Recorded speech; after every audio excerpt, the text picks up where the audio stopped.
مسئلہ یہ ہے جی بھینس جو ہے بھینس کیا اس کی قربانی لگ جاتی ہے؟ کیا کٹے کی قربانی لگ جاتی ہے؟ میرے بھائیو یاد رکھو اللہ تعالیٰ نے ثمانیت ازواج 8 جانوروں کا قربانی کے لیے ذکر کیا. نر مادہ اگر نکال دی جائے تو 4 جانور. ثمانیت ازواج کا مطلب 8 جوڑوں میں صرف 8. کون سا؟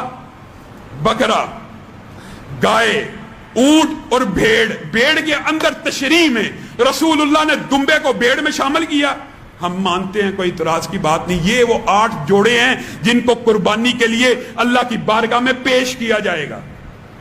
بعض لوگ یہ سمجھتے ہیں کہ ہر حلال جانور کی قربانی جائز ہے. نہیں میرے بھائیو، ان 8 کے علاوہ ہر حلال جانور کی قربانی جائز نہیں ہے. رسول اللہ صلی اللہ علیہ وسلم نے قرآن کی آیت ہی واضح ہے کہ یہ 8 جانور قربانی کے لیے ہیں. اس کے بعد رسول اللہ کی سنت واضح ہے.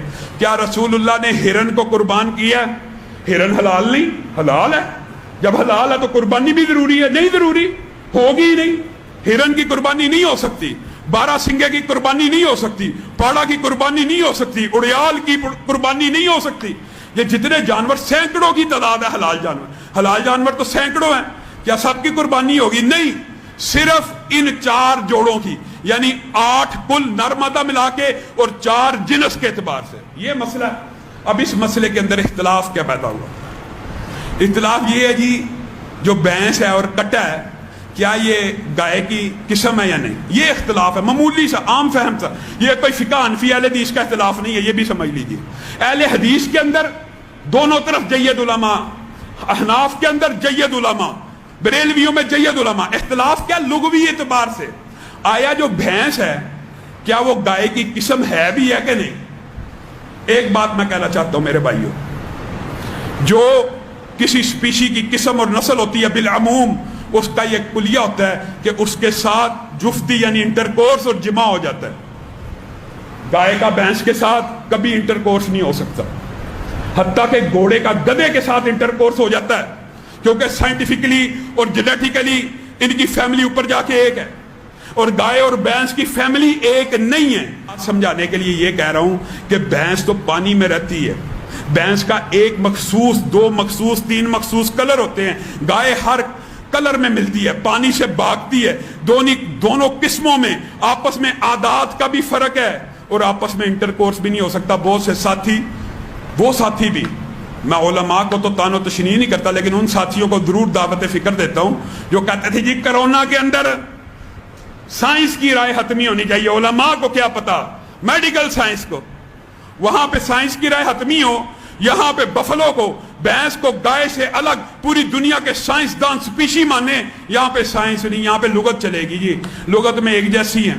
رسول اللہ صلی اللہ علیہ وسلم سے نہ بھینس کی قربانی ثابت ہے نہ کٹے کی. البتہ ابتدائی میں علماء نے زکوٰۃ کے اندر ان کو ایک جنس میں ماننا، جس کی وجہ سے امت کے اندر یہ 2 رائے موجود ہیں کہ اس کی قربانی بھی ہو. مارکیٹ میں وافر وہ 8 جوڑے جن کو اللہ نے نام لے کے آپ کے لیے کہہ دیا قربانی میں صرف یہ 8 جوڑے لگیں گے.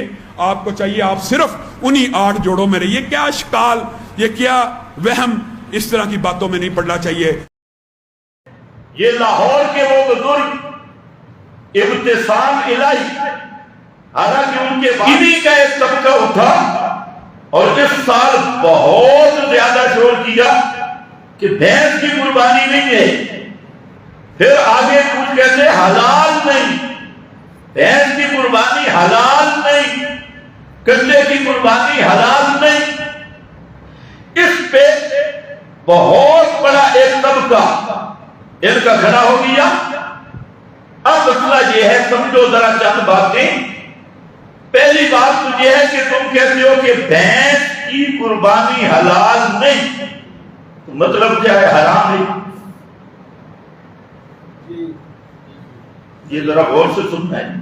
بھینس کی قربانی حلال نہیں. جب حلال نہیں تو کیا ہوگی؟ حرام ہوگی. یہ تو نہیں ہے حلال بھی نہیں حرام بھی نہیں، تو کیا ہے؟ یا حلال ہے یا حرام ہے. وہ کہتے ہیں حلال نہیں.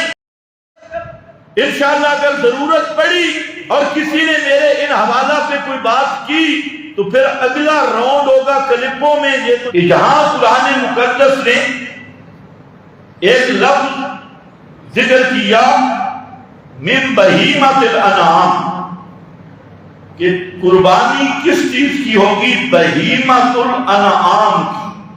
اب یہ جو آیت ثمانیۃ ازواج والی ہے، اس میں مسئلہ کیا ہے؟ اللہ نے مشرکین کو چیلنج کیا، فرمایا مشرکو تم اپنی طرف سے بعض جانوروں کو حلال بناتی ہو اور بعض کو حرام، اب ذرا بتاؤ مجھے کہ علت کیا ہے حرمت کی؟ کس علت کی بنیاد پہ تم نے جانوروں کو حرام کیا؟ یا تین احتمال ہے، یا تو مذکر ہونا علت ہے، یا مؤنث ہونا علت ہے، یا پیٹ سے پیدا ہونا علت ہے۔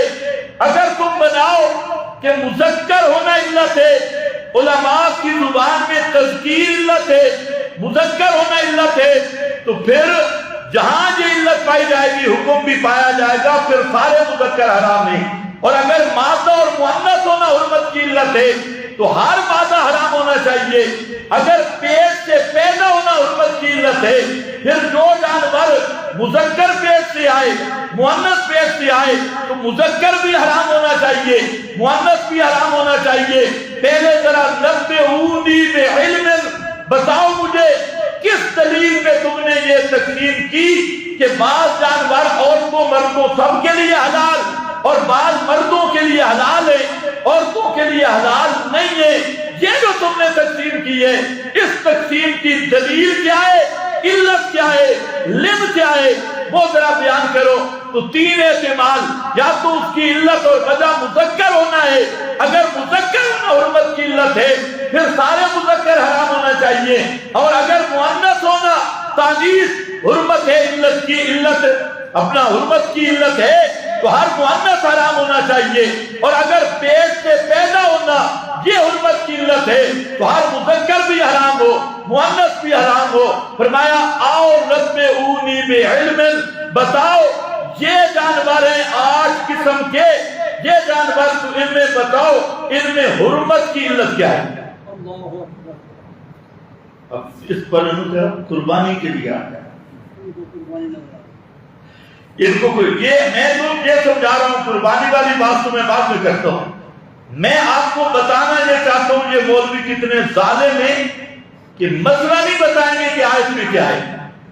استنباط الگ چیز ہے، اس آیت کا مدلول یہ مسئلہ ہے، مقصود یہ مسئلہ ہے، اور اسی پر علماء نے جتنی باتیں کی مفسرین نے صاحب کہتے ہیں کہ یہ آیت اس مقصد اس کا یہ ہے اپنی طرف سے کسی چیز کو حرام نہ کرو، جب تک دلیل موجود نہ ہو اپنی طرف سے مفتی بن کے کسی چیز کی حرمت کے فتوے مت دو، کیونکہ تحریم اور تحلیل یہ اللہ کا خاصہ ہے، اور اگر کسی مخلوق میں تحلیل و تحریم کا حقیقی حق مانا تو یہ شرک فی الحاکمیت بن جائے گا، اور یہ ماننے والا کٹر مشرک بن جائے گا۔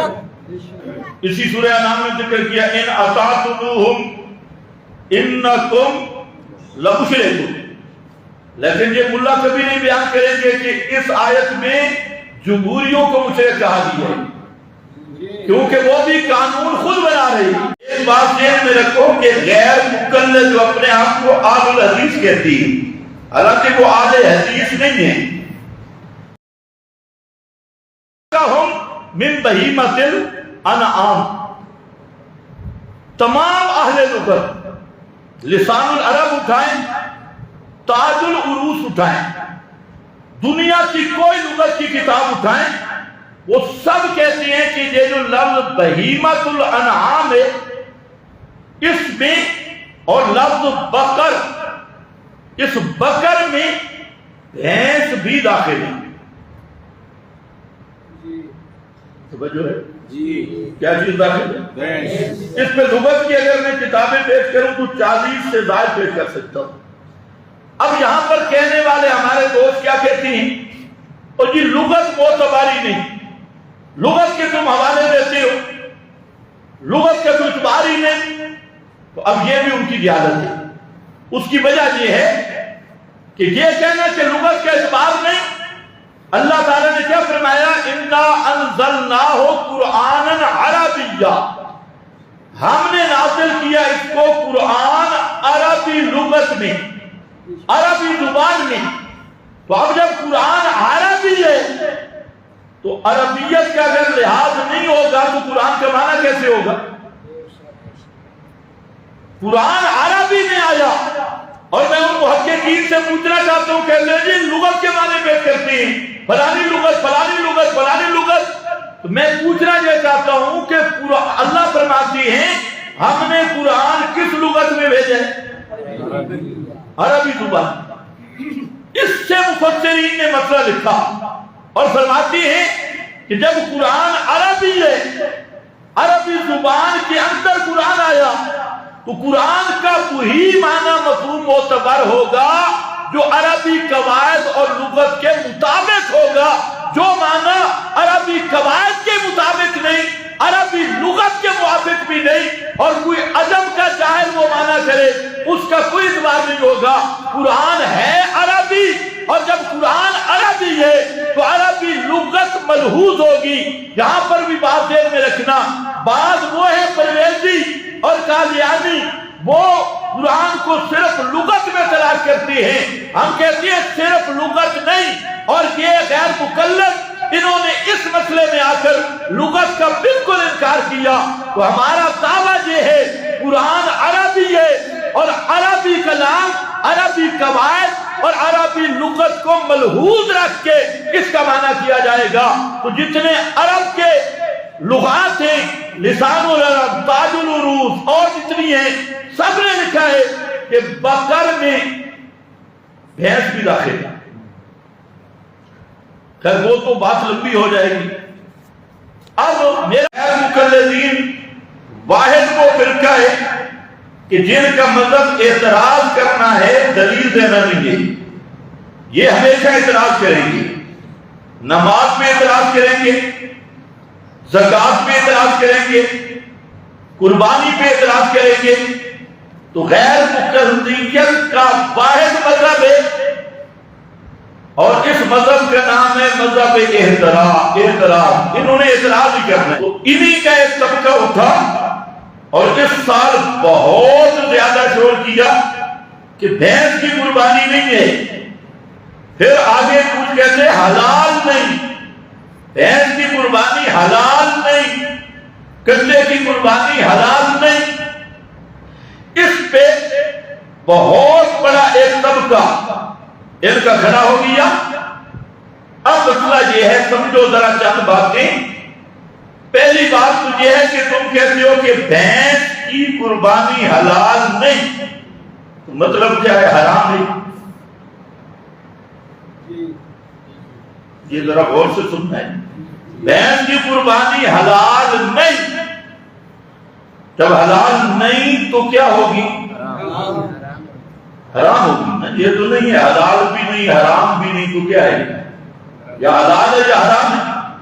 وہ کہتے ہیں حلال نہیں. اچھا جی نہیں تو کیا حرام ہے؟ اب حرمت پہ دلیل کیا ہے؟ اس پہ دلیل ذکر کرنی چاہیے. دلیل کوئی نہیں.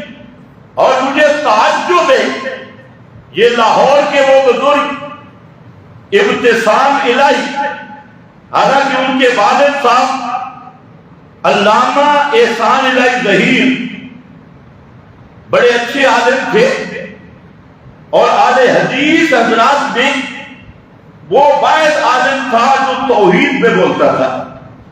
باقی تو ان غیر مقلدین کو توحید کا پتہ ہی نہیں. اور اس کی وجہ یہ تھی کہ وہ ہمارے شیخ القرآن رحمت اللہ علیہ کا قریبی ساتھی تھا، اور شیخ کے ساتھ آنا جانا تھا. وہ البتہ مسئلہ توحید بیان کرتا اور مجاہد آدمی تھا، نگر اور بہادر آدمی تھا. اور اس کی اس بہادری کی وجہ سے ان سے عقیدت رکھتی ہیں. اب آگے ان کے بھی صاحبزادے، وہ چونکہ میڈیا کے ملا ہیں، وہ لگا ہوا ہے تین دلیلیں پیش کر رہا ہے کہ بھینس کی قربانی نہیں ہے، کیوں نہیں؟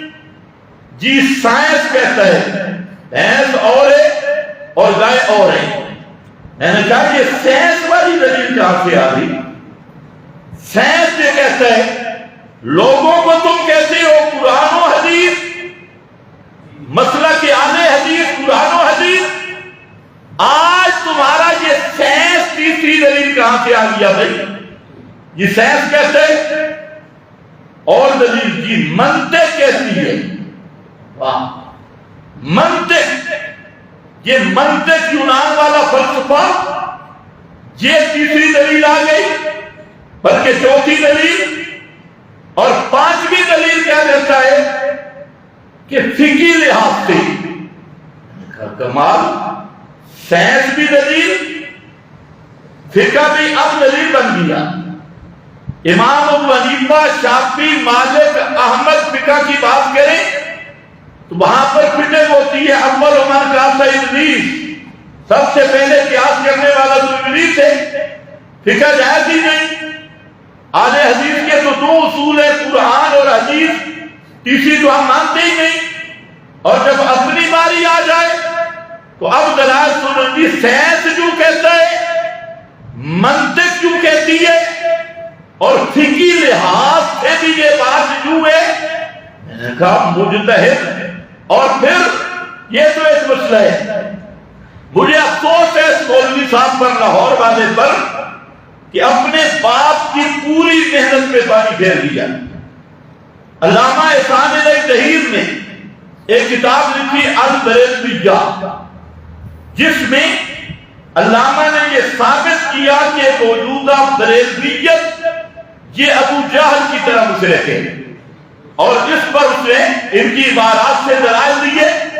لیکن بیٹا اٹھا اور بریلوی مولویوں کا نام لے کر فلانا رحمت اللہ علیہ، فلانا رحمت اللہ علیہ، باپ کہتا ہے وہ مشرک ہے اور بیٹا کہتا ہے رحمت اللہ علیہ، فلانا بھی رحمت اللہ علیہ، فلانا بھی، رضوی بھی رحمت اللہ، فلانا بھی رحمت اللہ۔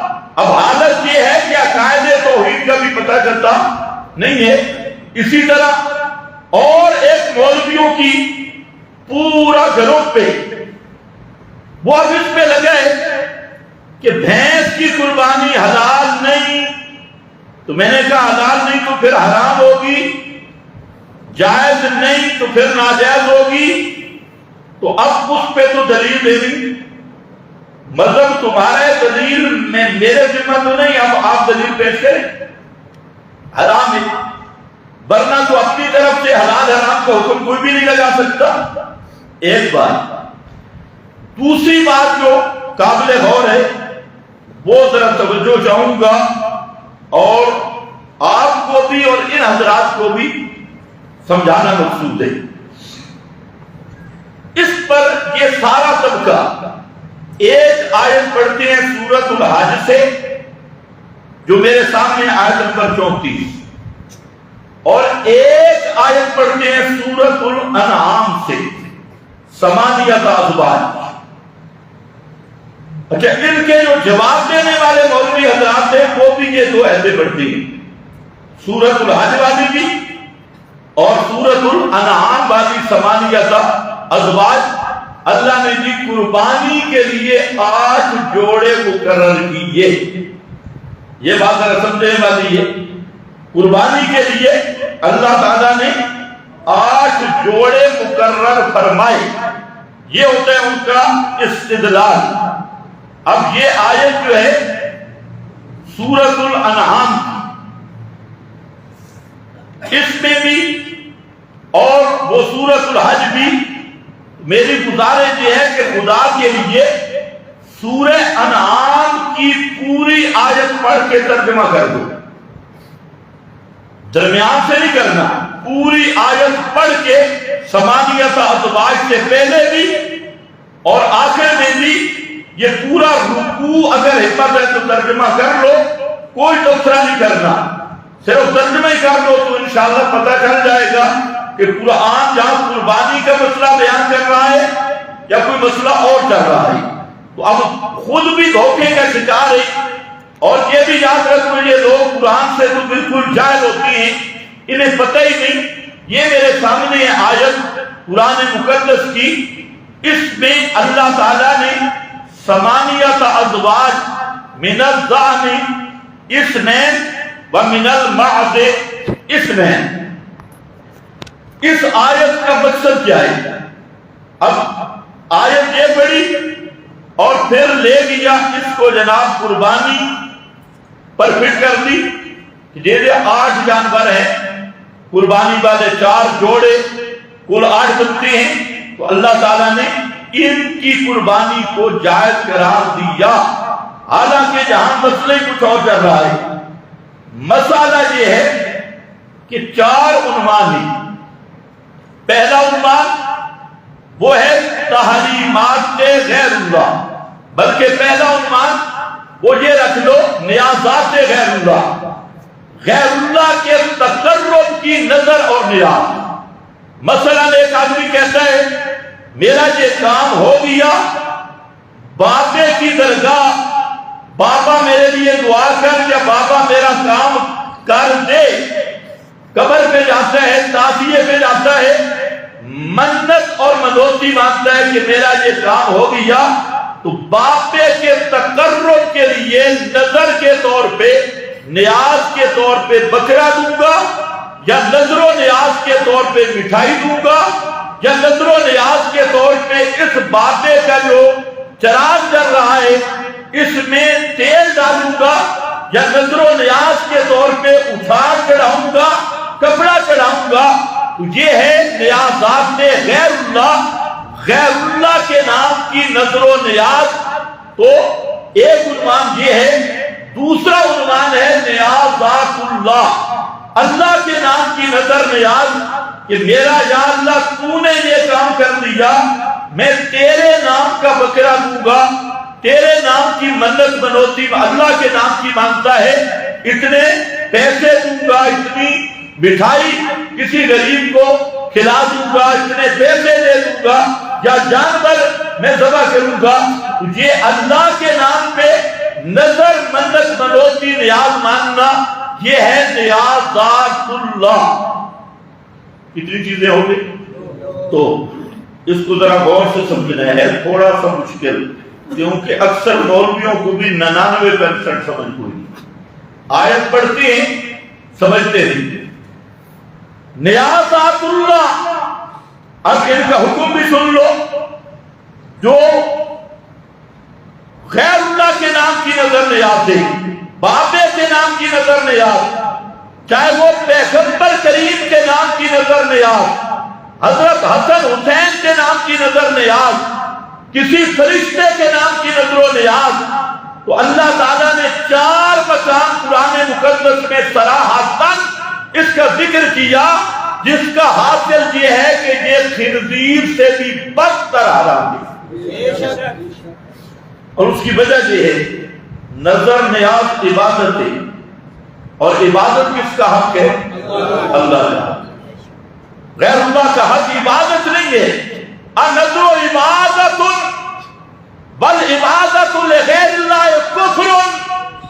سب فقہا متفق ہیں، تمام کے تمام امت کے مفتیان اور فقہائے کرام اس مسئلہ پہ متفق ہیں، بلکہ انہوں نے اگلی یہ شرط لکھی کہ ایک آدمی نے نظر مانی میت کی، کسی قبر پہ آ کے منت مانگتا ہے، نظر نیاز مانگتا ہے کہ میرا یہ کام ہو گیا، میں تیرے دربار کے بکرا ذبح کروں گا، فلاں کروں گا فلاں، تو فرماتے ہیں کہ وہ آدمی مرتد ہو گیا، کافر ہو گیا، اور نکاح اس کا ختم ہو گیا۔ وجہ کیا ہے؟ فرماتے ہیں اس نے 2 کفر کیے۔ ایک کفر یہ النذر عبادت والعبادت لغیر اللہ کفر، نظر نیاز منت منوتی یہ عبادت ہے، اور غیر اللہ کی عبادت کرنا یہ کفر ہے۔ پہلا یہ اس نے کفر کیا، اور دوسرا یا تاکہ دو اندر میتا یتصرف دون اللہ، اور دوسرا اس نے یہ عقیدہ رکھا کہ یہ جو مردہ ہے یہ بھی تصرف کرتا ہے اللہ کے سوا، میت کو متصرف سمجھا۔ یہ دوسرا کفر، میت کے نام کی نظر نیاز دی، یہ پہلا کفر۔ یہ دو کفر جمع ہے. تو میں اب یہ کر رہا تھا ایک مسئلہ یہ ذہن میں رکھ لو کہ اللہ کے سوا کسی کے نام کی نظر نیاز منت منوتی وہ ماننا یہ کفر بنتا ہے اور خالصتاً شرک ہے. اور اس کا شرعی حکم یہ ہے اس کو خنزیر سے بدتر حرام سمجھو. بے شک. دوسرا مسئلہ ہے نیازات اللہ، اللہ کے نام کی نظریں، اللہ کے نام کی نیازیں.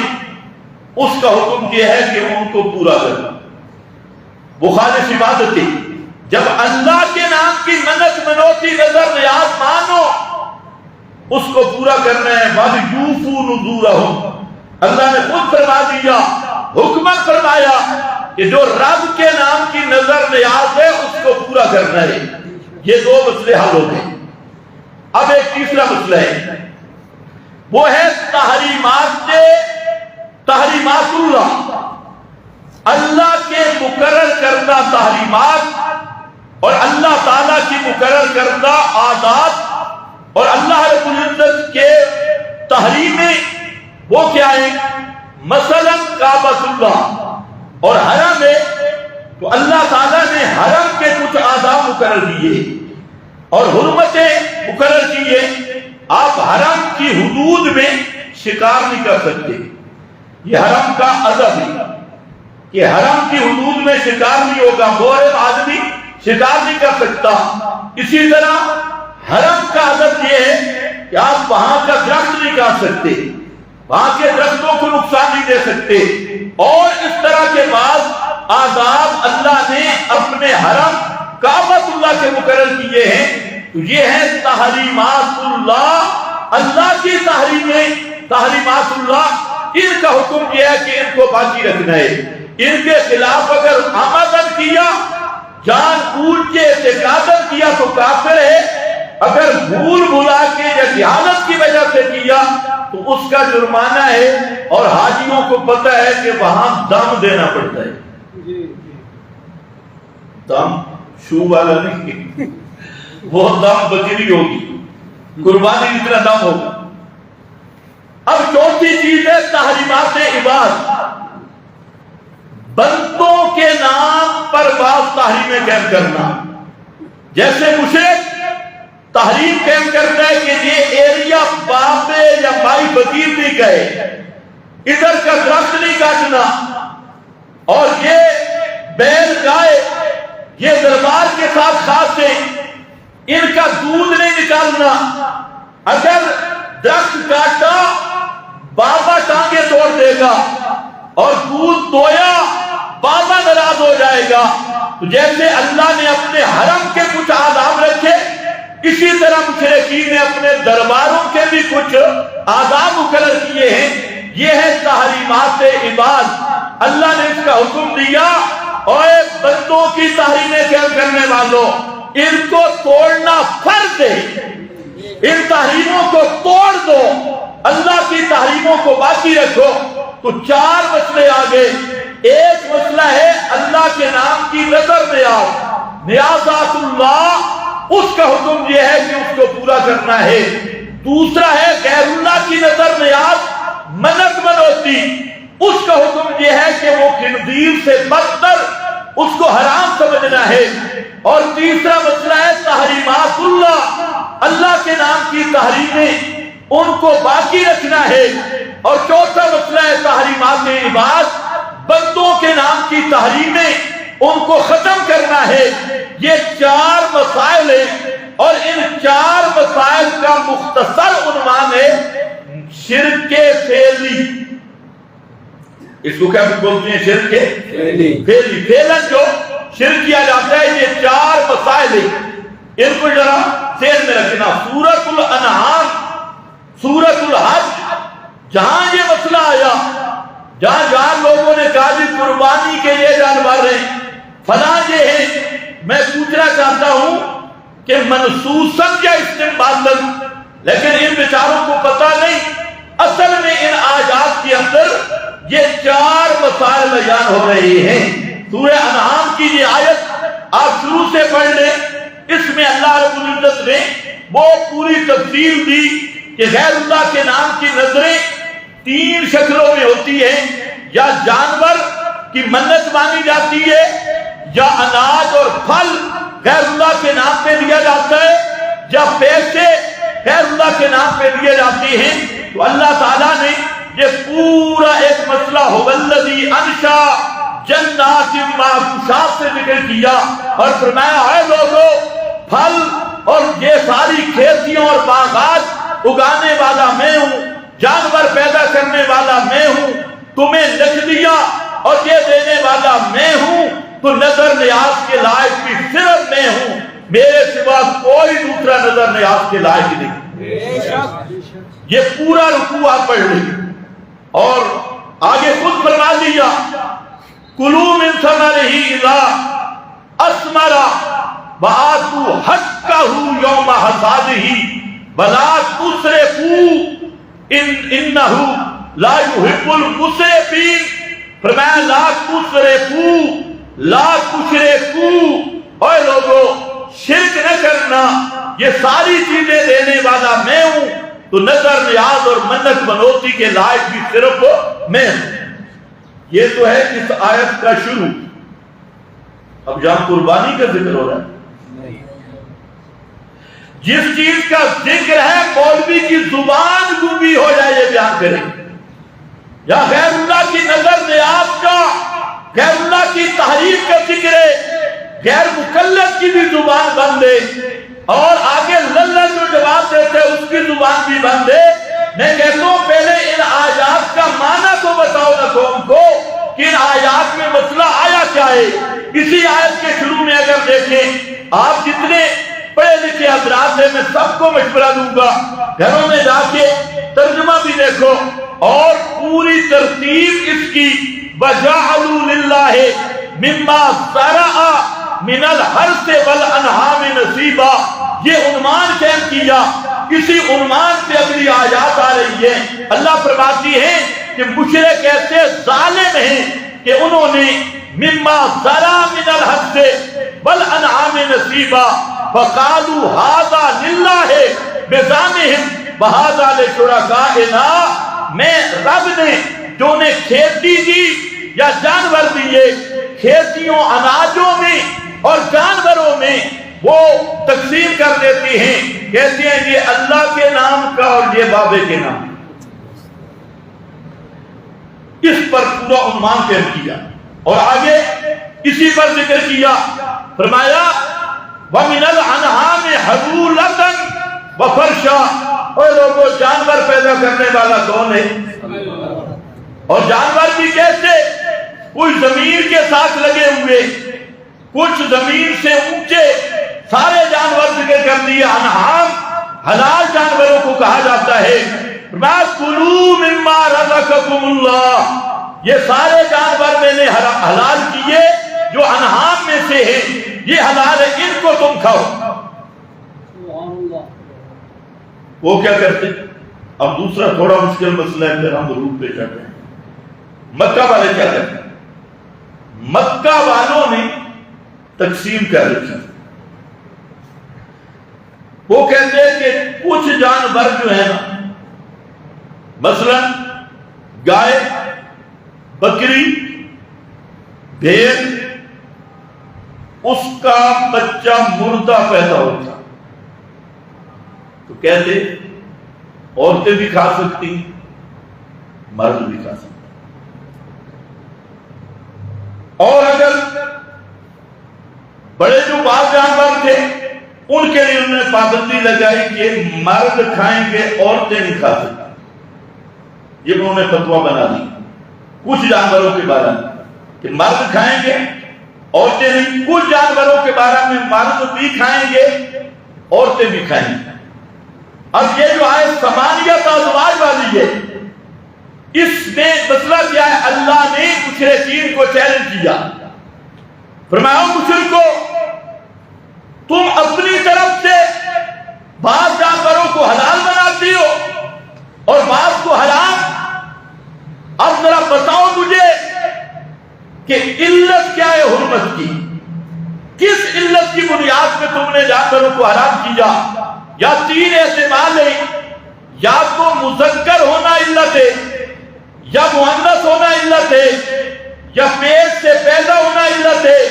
اگر تم بناؤ کہ مذکر ہونا علت ہے، علماء کی زبان میں تذکیر علت ہے، مذکر ہونا علت ہے، تو پھر جہاں یہ علت پائی جائے گی حکم بھی پایا جائے گا، پھر سارے مذکر حرام ہیں۔ اور اگر مادہ اور مؤنث ہونا حرمت کی علت ہے تو ہر مادہ حرام ہونا چاہیے۔ اگر پیٹ سے پیدا ہونا حرمت کی علت ہے، پھر جو جانور مذکر پیٹ سے آئے مؤنث پیٹ سے آئے تو مذکر بھی حرام ہونا چاہیے، مؤنث بھی حرام ہونا چاہیے۔ پہلے ذرا نبئونی بعلم، بتاؤ مجھے کس دلیل پہ تم نے یہ تقسیم کی کہ بعض جانور عورتوں مردوں سب کے لیے حلال اور بعض مردوں کے لیے حلال ہے، عورتوں کے لیے حلال نہیں ہے؟ یہ جو تم نے تقسیم کی ہے، اس تقسیم کی دلیل کیا ہے، علت کیا ہے، لم کیا ہے، وہ ذرا بیان کرو۔ تو تین احتمال، یا تو اس کی علت اور وجہ مذکر ہونا ہے، اگر مذکر ہونا حرمت کی علت ہے پھر سارے مذکر حرام ہونا چاہیے، اور اگر مؤنث ہونا تانیث حرمت ہے، علت کی علت اپنا حرمت کی علت ہے تو ہر مؤنث حرام ہونا چاہیے، اور اگر پیٹ سے پیدا ہونا یہ حرمت کی علت ہے تو ہر مذکر بھی حرام ہو مؤنث بھی حرام ہو۔ فرمایا آؤ نبئونی بعلم، بتاؤ یہ جانور ہیں 8 قسم کے، یہ جانور تو ان میں بتاؤ ان میں حرمت کی علت کیا ہے۔ اب اس پر قربانی کے لیے آتا ہے، ان کو یہ میں تو یہ سمجھا رہا ہوں، قربانی والی بات تو میں بعد میں کرتا ہوں، میں آپ کو بتانا یہ چاہتا ہوں یہ مولوی کتنے ظالم ہیں کہ مسئلہ نہیں بتائیں گے کہ آیت میں کیا ہے۔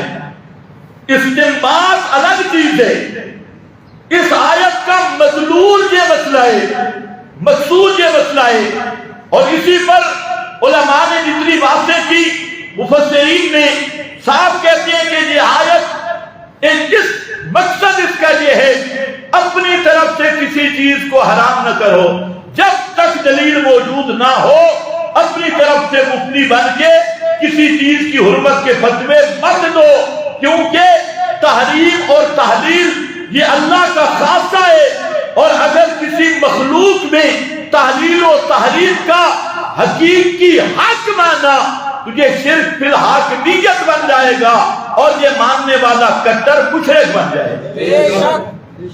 اسی سورہ انعام میں ذکر کیا ان اطعتموہم انکم لمشرکون، لیکن یہ ملا کبھی نہیں بیان کریں گے کہ اس آیت میں جمہوریوں کو مشرک کہا گیا ہے، کیونکہ وہ بھی قانون خود بنا رہی، جمہوری ملا کو بھی مشرک کہا گیا اس آیت میں، اور غیر اللہ کی نظر و نیاز تحریمات والے کو مشرک کہا گیا۔ یہ مسئلہ کبھی اس آیت سے نہیں بتائیں گے، ایک سورۃ الحج سے پڑھیں گے، دوسری سورۃ الانعام سے، اور درمیان میں نکالیں گے ماجدی قربانی جائز نہیں۔ میں نے کہا بحث تو پیچھے رہ گئی، اب پتہ لگے گا جو نیا کٹا کھلا ہے اس کٹے کو باندھو کے پتہ چلے گا۔ تو آیت کا اصل مقصود کیا ہے کہ ہر غیر اللہ کا قانون حق سمجھنے والا کون ہے؟ تم بھی ذرا بولو نا، الیکشن قریب ہے، بولو تو صحیح، کیا ہے؟ کیا ہے؟ کیونکہ حلال کرنا یہ کس کا حق ہے؟ حرام کرنا یہ کس کا حق ہے؟ ہاں، ان الحکم الا للہ، اصل حکم صرف اللہ کا ہے۔ پیغمبر کریم کی اطاعت اس لحاظ سے فرض ہے کہ اللہ کے محدود حکم الہی کو بیان کرنے والے ہیں، اس حکم کے شارع اور مبین اور مفکر ہیں، اور فقہا کی جو اطاعت ہے وہ مشروط کر دی گئی اللہ اور رسول کی اطاعت کے ساتھ، اور اس حیثیت سے ہے کہ وہ اللہ رسول کے حکم کے مبین اور شارع ہیں۔ حقیقت تن حاکم یہ صرف رب العالمین ہے، اللہ کے سوا کوئی، اور لا الہ الا اللہ کا ایک معنی یہ بھی ہے کہ لا متصرف الا اللہ، ایک معنی یہ بھی ہے کہ لا حاکم الا اللہ۔ اب ذرا یہ تو آیات کا مضمون ہے۔ اب مسئلہ یہ ہے کہ جو سورۃ الحج کی آیت نمبر 34 ہے، اس میں قربانی کا ذکر ہے، لیکن ہے اسی سیاق میں۔ میں نے قربانی کا مقصد کل بتا دیا، تو کل عید میں تھے انہوں نے سن لیا، جو نہیں تھے تو میرا خیال ہے ریکارڈ بھی نہیں ہوگا۔ تو خیر اب ذرا آؤ،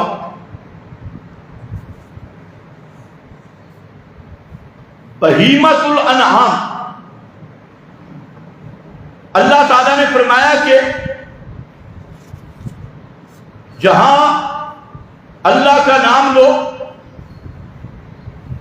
قربانی جو ہے یہ تقرب الہی کے لیے، اللہ تعالیٰ کے تقرب کے لیے، اور یہ مشرکین کے مقابلے جو غیر اللہ کے تقرب میں نظر نیاز منت بنوتی رہتی، اسی لیے یہاں پر الہکم الہ واحد ذکر کر کے اس مضمون کو مکمل کیا، اور لفظ کیا ہے؟ الا ما رزقہم من بہیمۃ الانعام۔ تمام اہل لغت لسان العرب اٹھائیں، تاج العروس اٹھائیں، دنیا کی کوئی لغت کی کتاب اٹھائیں، وہ سب کہتے ہیں کہ یہ جو لفظ بہیمۃ الانعام ہے، اس میں اور لفظ بقر، اس بقر میں بھینس بھی داخل ہے۔ توجہ ہے جی، کیا چیز داخل ہے؟ اس پہ لغت کی اگر میں کتابیں پیش کروں تو 40 سے زائد پیش کر سکتا ہوں۔ اب یہاں پر کہنے والے ہمارے دوست کیا کہتی ہیں؟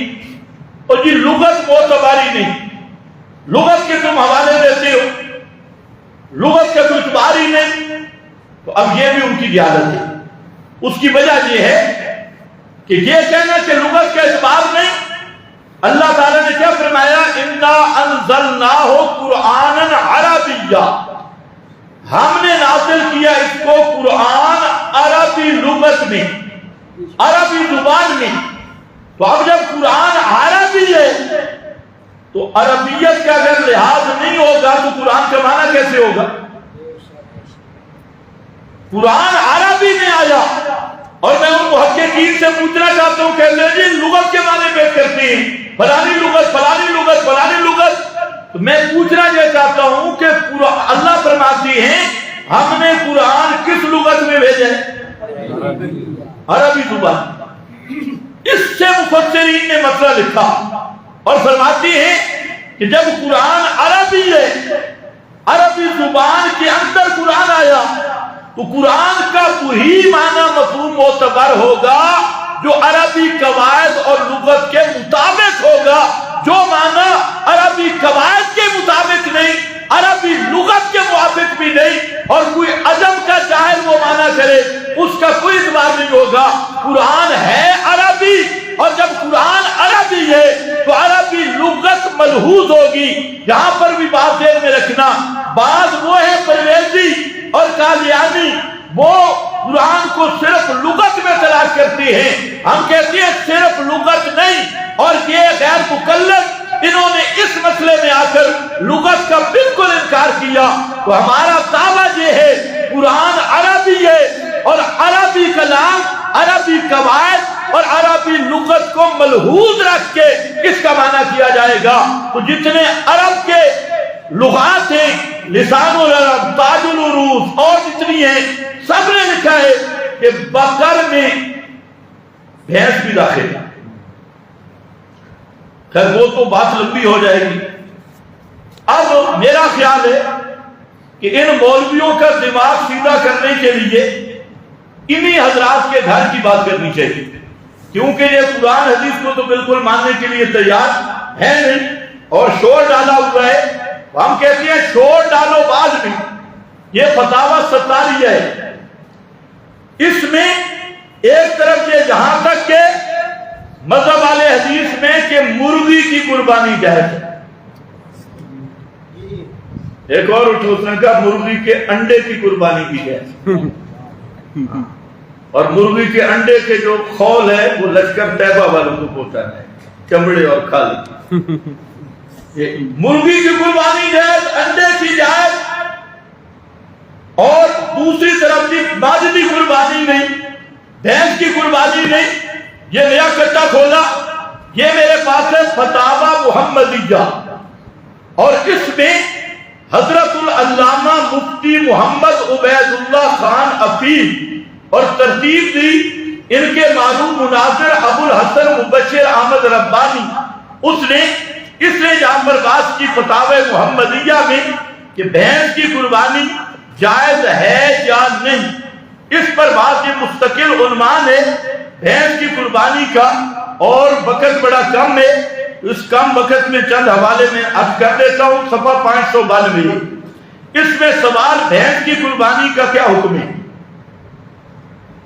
اس پر لکھتا ہے کہ الجاموس، بھینس کو عربی میں کہتے ہیں جاموس، اور یہ جاموس جو ہے اس کی جمع آتی ہے جوابیس، صنفن، یہ قسم ہے من کبار البقر، بڑی گائے کی قسم ہے، بھینس جو ہے یہ بڑی گائے کی قسم ہے، یکونو، اس کے بعد اس کا ترجمہ خود کرتا ہے کہ پالتو بھینس بڑی گائے کی ایک قسم ہے، اس وجہ سے شوافی اور حنفیہ کے نزدیک بھینس کی قربانی جائز ہے۔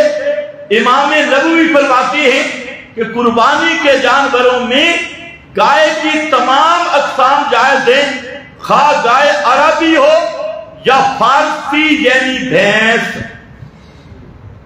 اب یہ اہل حدیث کے بڑے عالم ہیں، اور فتاوی کا نام بھی کیا رکھا ہے، فتاوی محمدیہ، عام بھی نہیں، فتاوی محمدیہ۔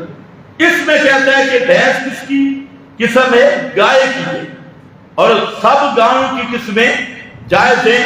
آسٹریلین گائے ہو، یہ بھی ان سے ذرا پوچھ لو، آسٹریلین گائے آپ کے دور میں تھی یا عرب میں تھی، یا ساہیوال کی گائے، یا آج کل جتنی یورپی گائے آئی ہیں، اس کے بارے میں غیر مقلدین کا کیا فتویٰ ہوگا؟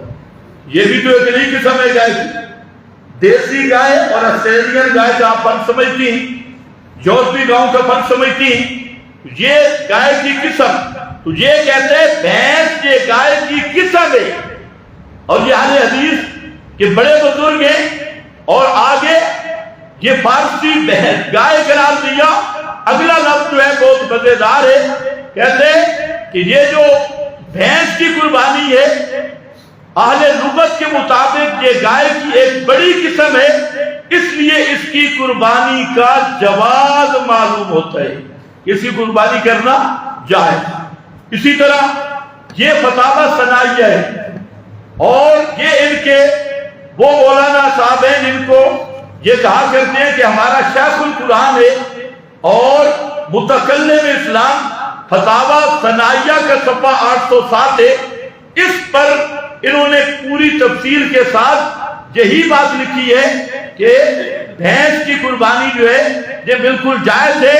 حجاز میں بھینس کا وجود ہی نہ تھا، تو اس پر آگے بات کرتی ہوئے کہتا ہے کہ ہاں کہ بھینس جو ہے یہ جن سے بکر سے مانا جائے، جیسا کہ حنفیہ آگے ہدایہ وغیرہ کا حوالہ دیا۔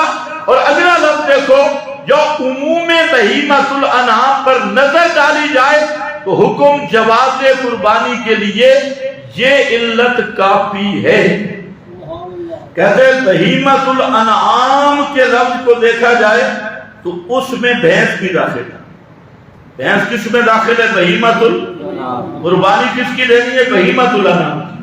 تو یہ بابا کہہ رہے ہیں، مولانا ثناء اللہ صاحب جو اس مذہب کے شیخ القرآن ہیں، یہ کہتے ہیں اس لفظ قرآن میں بہیمۃ الانعام میں بھینس بھی داخل ہے۔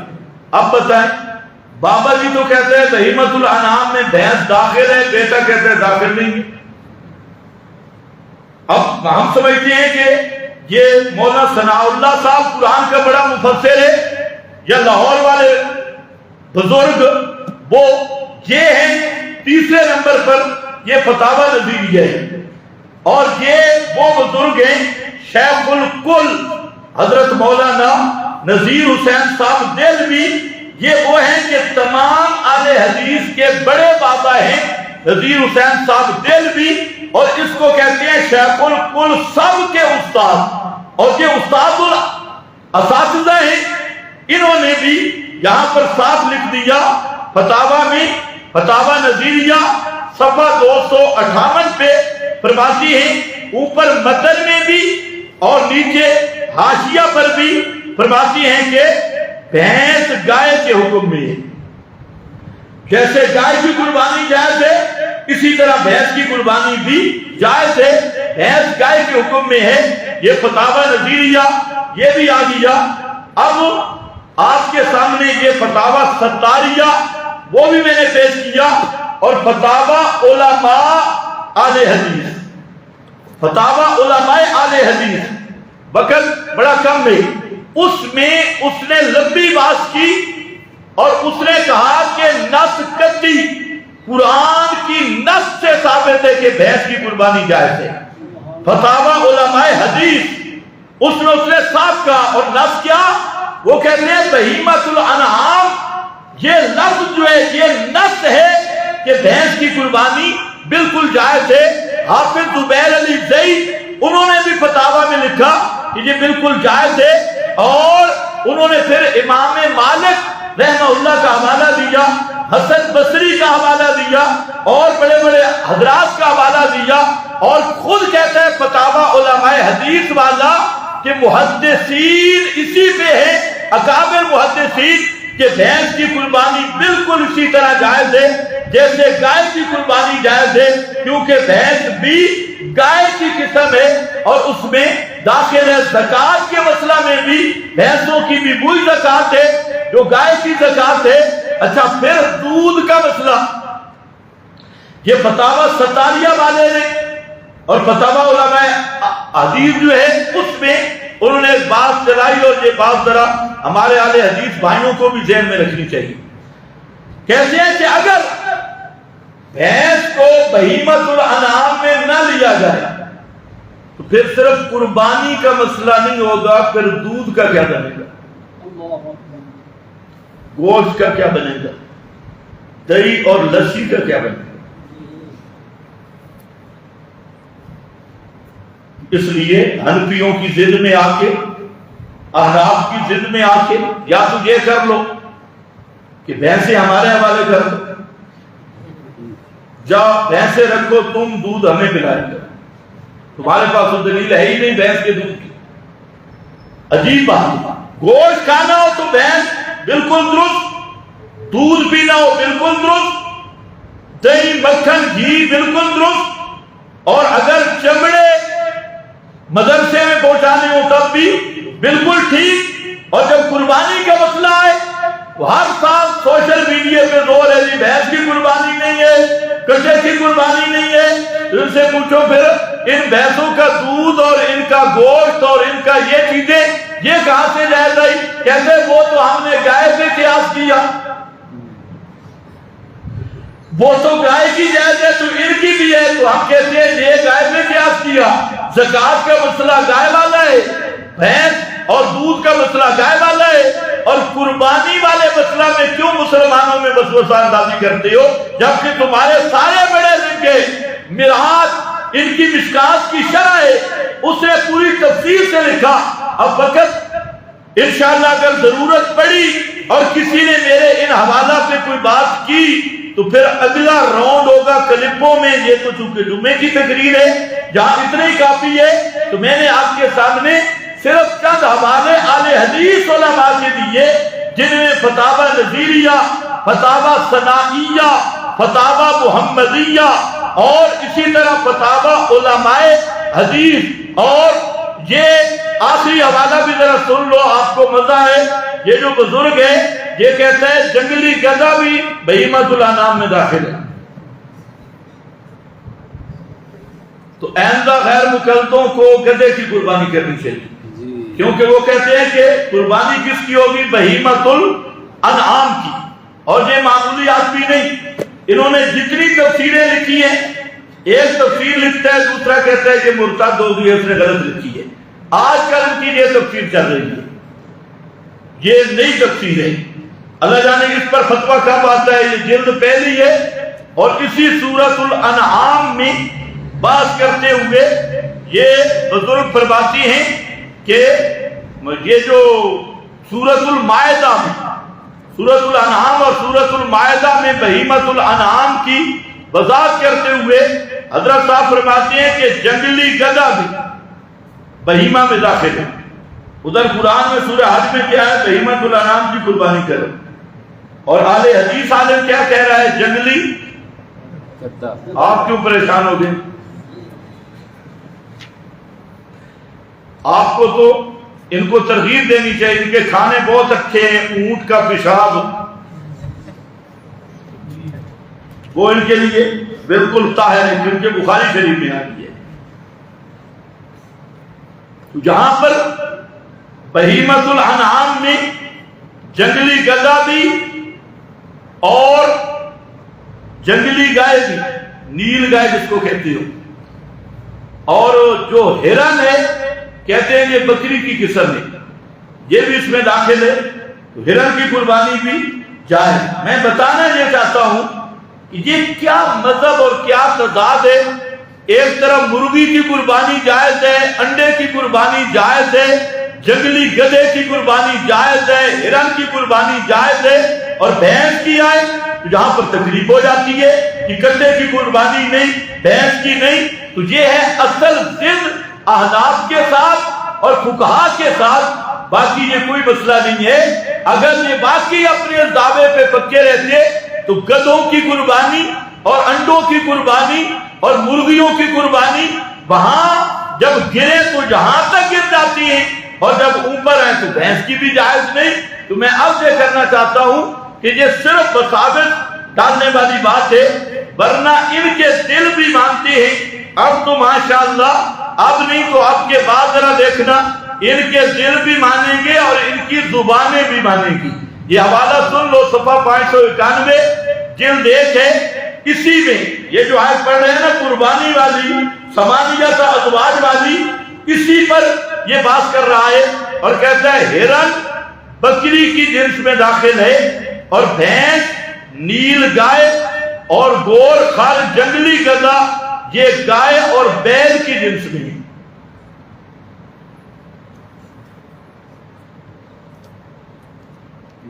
جنگلی گدھا یہ جانور عرب میں اتنے نہیں ہوتے۔ آگے جو چوپاؤں کی مشہور 4 قسمیں وہی ہیں جو جہاں مذکور ہوئی، یہ اسی آیت کے ساتھ بزرگ فرما رہی ہیں۔ اس پر اور بھی کئی چیزیں عرض کی جا سکتی ہیں، تو بہرحال خلاصہ یہ ہے کہ یہ جو بہیمۃ الانعام ہے یا سورہ انعام کی آیت ہے، یہاں قربانی کا ذکر ہے، لیکن یہ بھی بتاؤ کہ قربانی کس سیاق میں آئی۔ یہ اللہ کے نام کی نظر ہے، اللہ تعالیٰ کا تقرب ہے، اور ثمانیۃ ازواج وہ غیروں کے نام کی تحریموں کو توڑنے کے لیے آیت آئی، اصل اس کا وہی مقصد ہے۔ تکبیرات تشریف یہ ساتھی گھروں میں بھی اہتمام سے جاری رکھیں، گھروں میں